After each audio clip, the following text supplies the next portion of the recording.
In this road trip, we're going from Manchester to Chichester to visit our new nephew, Indiana. So in this video, I'll talk about the Tesla mileage issues that some of you have pointed out in the comments and give you a little tour of Chichester.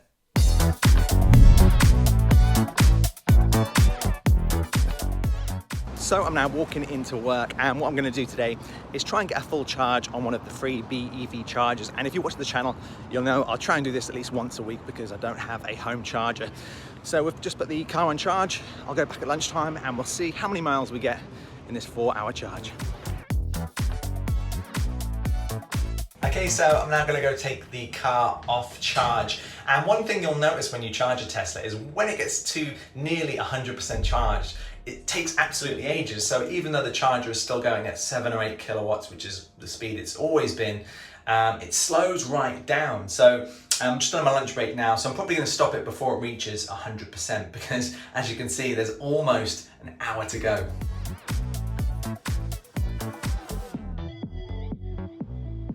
So we're nearly back at the car, and I can tell from the comments that some of you are new Tesla owners or you're thinking of getting one. So what I'm going to do, I'm going to keep calling out some of the great features that I'm getting used to since having a Tesla. And one of those is on a day like today when it's super hot, it's like 31 degrees here in Manchester, you can actually access the Tesla app and you can see the temperature inside your car. Now you can see mine is 37 degrees Celsius, and what you can do before you even get in the car, you can turn on the climate control and the air conditioning to make it a nice 17 degrees. So I'm going to do that now so it's nice and cool when I get inside the car. Okay, so we're back in the nicely chilled car, and another feature I'm going to call out is Sentry mode. So again, if you're new to Tesla and you're not aware, there's cameras all around the Tesla, and you can actually use these as a security feature. So when you're public charging or if you're just parking outside your house, you can turn this security feature on and it will record any motion around the car. So if someone tries to key your car, maybe they reverse into it or try and break in, you'll have that security footage so you can send that to your insurance. Now, one thing I would say, it is a little bit sensitive. So every time I've come back, I've had like 12 to 20 Sentry mode notifications, and they're just people crossing the road and things like that. So it is a bit sensitive, but it's again a great feature to have.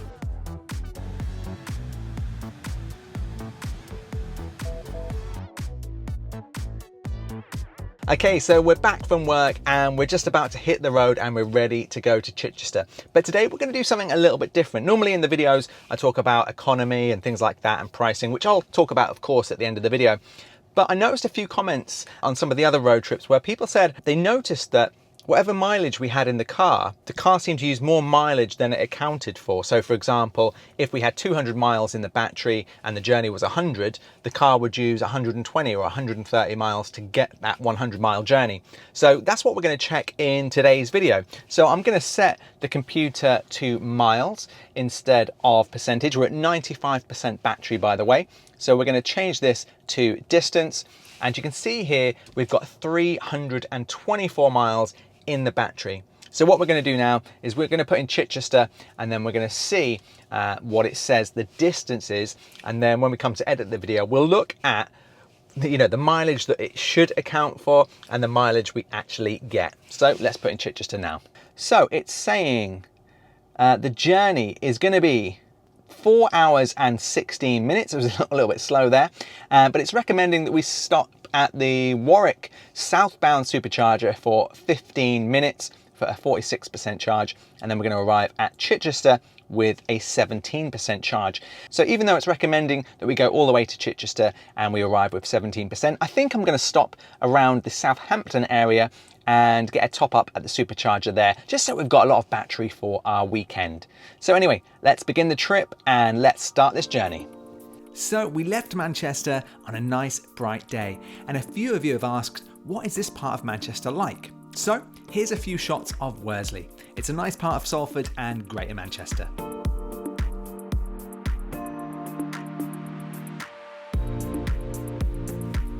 So the journey was pretty smooth without too much traffic, but there were loads of these 50 and 60 mile an hour speed limits. Don't you just hate these? I mean, what's your opinion of these new smart motorways? Okay, so we're now on the journey. It's a beautiful evening. It's always nice to drive the Tesla when it's sunny. So people are going to ask me in the comments, you know, what settings have I got in my car? How economically am I driving it? And I'm just driving it absolutely normally. The aircon's going to be on, it's 30 degrees outside, and I'm going to have the radio on. And that's how I drive all my cars. You know, I just want to drive it normally, and that's how I judge them. But the reason we're doing this test is because as electric gets more and more expensive at these service stations, if your car says it can do 150 mile, but it actually uses 300 miles in the battery to do a 150 mile journey, your electric cost is actually doubled, if you see what I mean. So we're kind of looking at this for fun today. And I know as well, ICE cars obviously aren't super accurate, but I do find that in all the cars I've had, that they are pretty accurate. If a petrol car says you're going to get 300 miles, the way I drive it fairly normally, I will get roughly 300 miles. You know, of course, if your aircon's blasting out, it might cost you a little bit, and you might get, you know, 290. I've always found in all the cars I've ever had that I roughly get what it says in that sort of estimated mileage tank. So that's what we want to see in the Tesla today. Are we going to get anywhere near what it says? And the conditions couldn't be any better.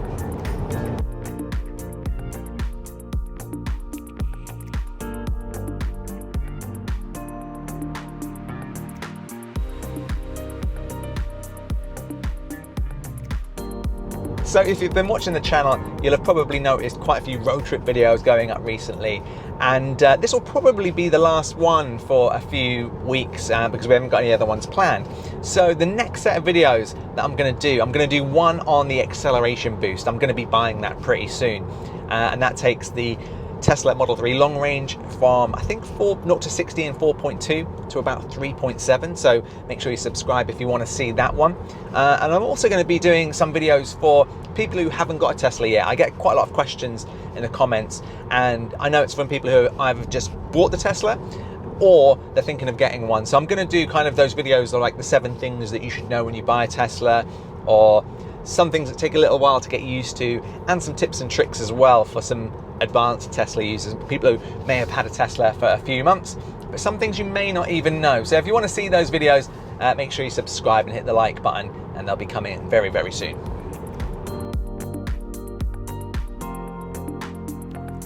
So it's almost time to pull over and get a supercharge at the Warwick services.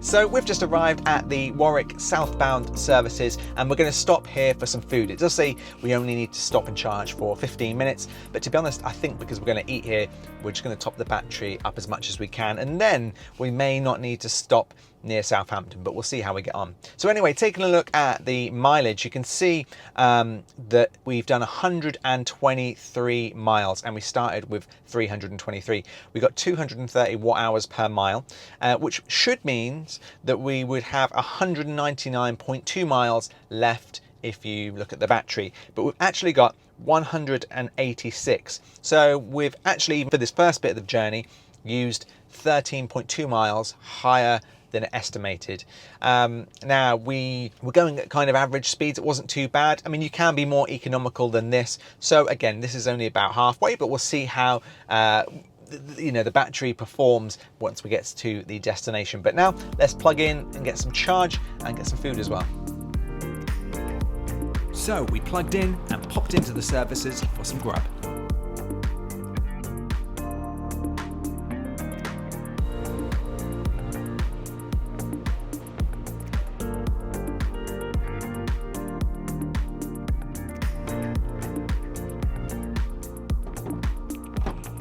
Okay, so we've just had some food and it took absolutely ages. So we actually got a bit more of a charge than we kind of really needed.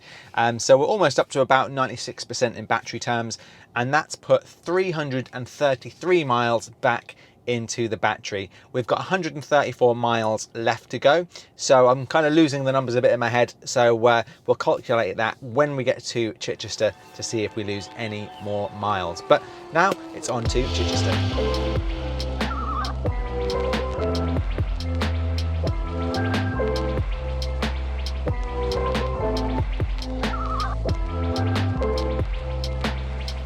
So as you can see, see, the night was drawing in and it's starting to get really dark. Now, what's nice about the Tesla is that it switches the screen to night mode automatically, and this is just a nice feature so you're not straining your eyes. Also, all of the exterior lights on the Tesla come on automatically and have always worked perfectly for me.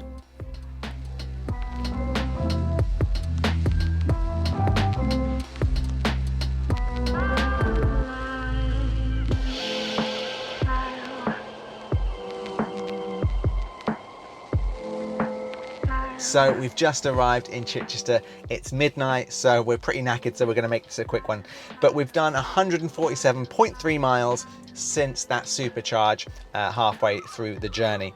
So if you take 333 and take away the 147.3 miles, you should be left with 185.7 miles, but we've got 170 in the car. So if we take off 170, well, 15.7 miles out. So I can't remember what the one was halfway, but we need to add those two together and then add the two on the way home to get kind of how good or bad this is.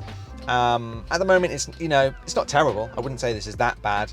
You know, 15.7 miles in 147. Well, actually, maybe that is. What do you think of that? Let me know in the comments. But we'll add this together and make this a big thing at the end. So anyway, we're going to go to bed now, and we'll see you in the morning for a little tour around Chichester. So we arrived really late and got to meet our nephew, Indiana, for a few minutes, and what a little cutie. So after a good night's kip, we got up nice and early for a little coffee and a stroll with the little guy. So after a cookie and a coffee, we had a walk around Chichester, which is an ancient cathedral city in West Sussex, down on the south coast. It's actually an ancient Roman settlement, and there are still bits and pieces in the town still visible today, such as Priory Park and the walls which surround the entire city to this day. Now today it's got a nice selection of shops, plus there's loads of little bars and restaurants.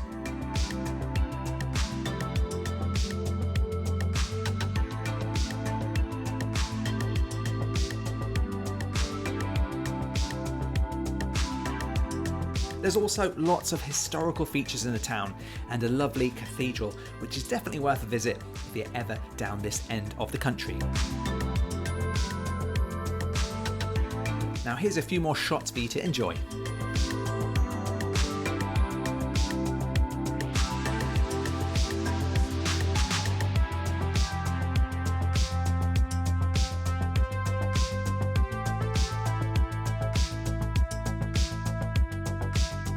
Now, the following day, we got up early and Tom took us for a drive in their new Porsche Macan S. Now, this is my first time in one of these, and it's a really nice car. And I've got to say, what a nice fit and finish you get inside a Porsche. They're really hard to beat for things like this. We headed off just outside of Chichester to the Earl of March for a nice, tasty pub lunch. And it's definitely a nice place to go for food if you're in the area. I went for some mussels and I've got to say they were pretty great.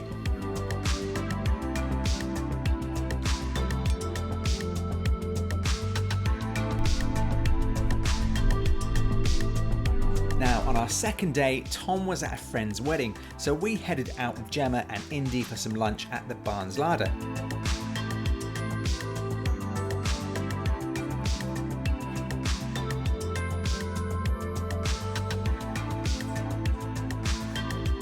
Then, as it was super warm, we grabbed an ice cream and headed to the cathedral gardens.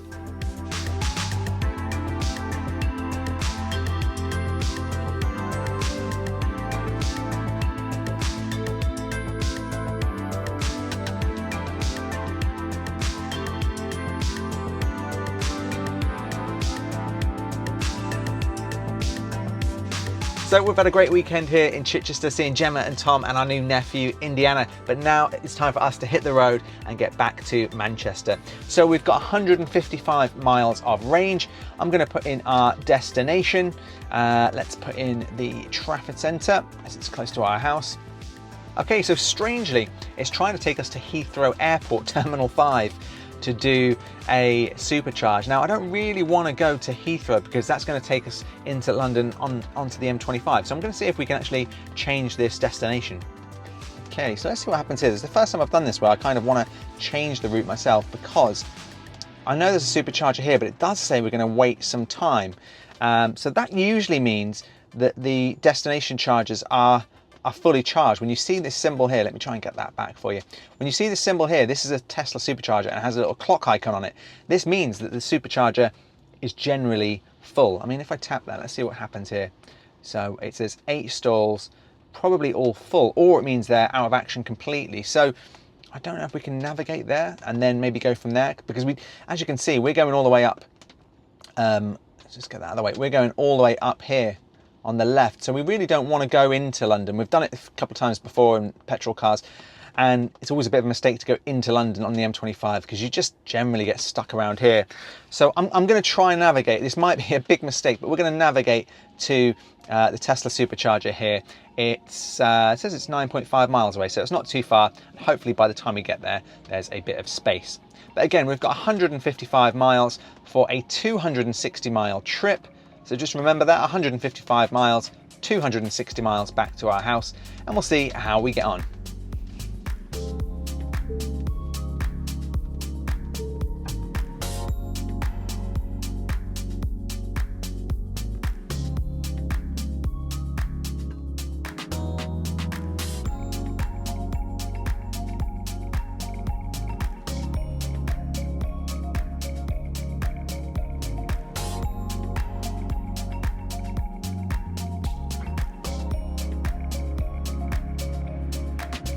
So we've just arrived at the supercharger in Havant, I think that's how you pronounce it. Really weird location, just an industrial estate in the middle of nowhere, so there's no coffee shops or restaurants or anything here. So I think we're only going to stop here for a quick charge, hopefully, and then back on the road. And it's actually thundering and lightning pretty heavily. We've been trying to catch it, but we can't catch a lightning bolt. But I don't know how safe it is to charge an electric car in thunder and lightning, but it's been all right so far. So I'm not going to get out. You can just, yeah, I'm going to film from the window. You're going to stay in here, eh? Yeah. Okay. Sorry guys, this is going to be an interior car shot. Right, I'm going to jump out now, quick.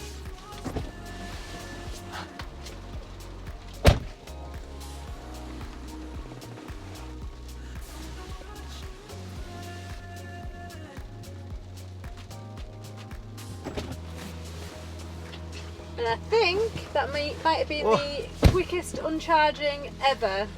Normally we take about 10 minutes because we film it all and film it from every angle, but I think this time, sorry guys, you're not going to have any shots of the car driving out. We're going to do it, we're just going to get on our way. But anyway, let's put in our destination again. Let's put in the Trafford Centre. Oh, it's looking like we can get, oh no, it's going to stop us at the Hopwood Park charger for a 25-minute charge.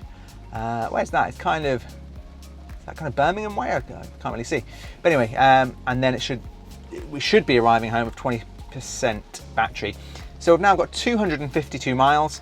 We're going to go to the Hopwood charger. Let's begin the trip. And it looks like 146 miles to the Hopwood charger. So remember, we've got 242 miles now and 146 miles to our next stop. We may stop earlier if we need the toilet or a coffee break, but we'll see how we go.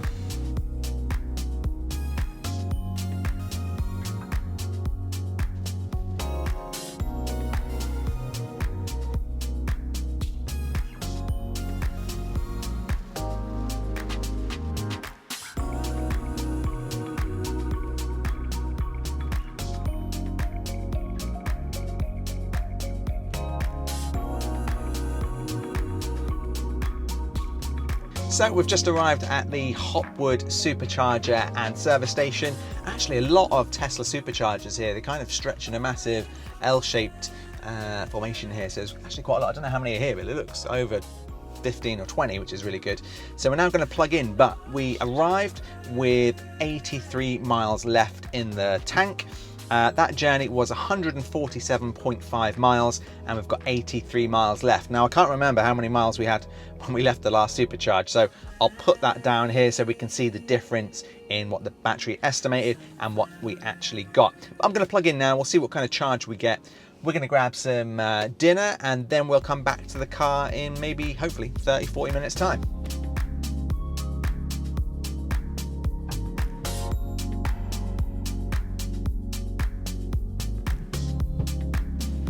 This one is also saying this is a high usage supercharger station. We're only getting 61 kilowatts, which is again quite slow, especially from probably a 20% battery. We do actually need a full charge here, or at least 80%, but I'm going to set the limit up to 100. Let's see what it changes to. Obviously, if we finish our food a little bit earlier and we're on 80 or 90%, we'll leave earlier. But for the moment, let's see what that changes. And at the moment, it's still keeping it to 20 minutes. And I think that's because we are in a high usage supercharger station, and it will tell us when we've reached that 80% limit. But we'll leave it on here, go get some food, and come back in a little while.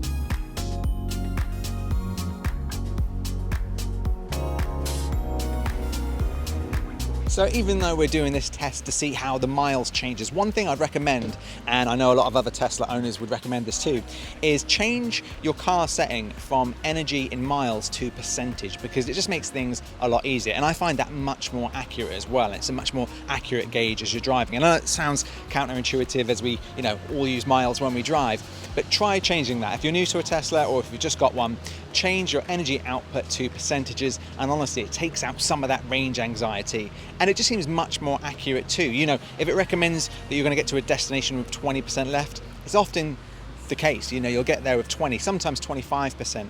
But if you put it in miles, it's up and down. It's really dependent on how you drive and the weather and all that kind of stuff. So I just wanted to say that before we finish this journey today. We've just about filled up to about 80-90%, so I think it's time to stop and we'll head back home.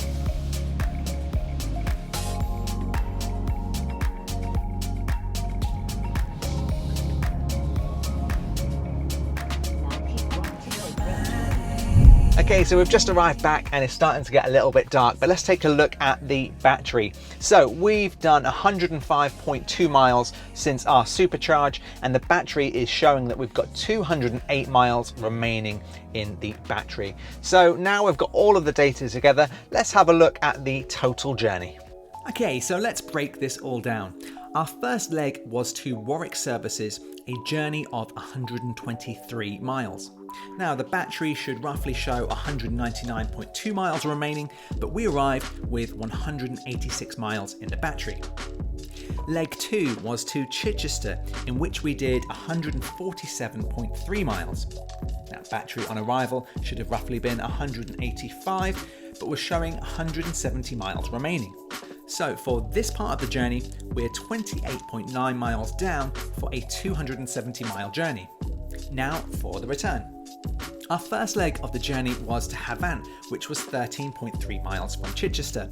Battery on arrival should have been around about 141 miles, but we arrived with 132. So this meant we were 9.7 miles out, which is quite a lot for a small journey like this. We continued on to Hopwood and drove for 147.5 miles in this leg. Battery should have shown roughly 103 miles, but we actually had 82 miles left showing. Then on our final leg to Manchester, we travelled 105.2 miles and should have arrived with 215 miles, but actually arrived with 208. So this means for the journey back, we travelled 266 miles, and this means we were 38.2 miles down on this part of the 266 mile journey. So for our total 536 mile journey, the battery was out by 67.1 miles, roughly 12% out. Now on the way back, I noticed this whilst editing the video. We arrived in Chichester at midnight with 170 miles left in the battery. Now we didn't use the car at all over the 2 days, but when we came to leave, we only had 155 miles showing in the battery. So technically, we lost 50 miles of range, just the car sitting in the underground garage. So what does all this mean?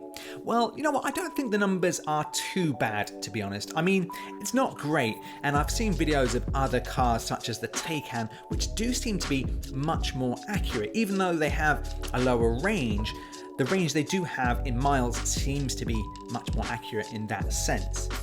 It seems that the Tesla mileage gauge is really just a very rough guess. Now, of course, if you turned the aircon off, if you drove very, very cautiously, never went over 60 miles an hour, I'm sure you would hit those exact numbers, but I drove very normally, not speeding, not driving fast or anything like that at all, not having the aircon on blasting out, just a normal drive. So if you're getting a Tesla, what I would recommend is definitely make the switch to percentage if you can. As I mentioned, this seems much more accurate and takes the worry out of driving. But what do you think? Let me know in the comments section below. And remember, this video is just for fun. This is not a scientific video, so don't hate me in the comments. It's just a rough test of a genuine journey. Now, I hope you enjoyed this video. Please give it a thumbs up if you did, and subscribe if you want to join me for more videos just like this.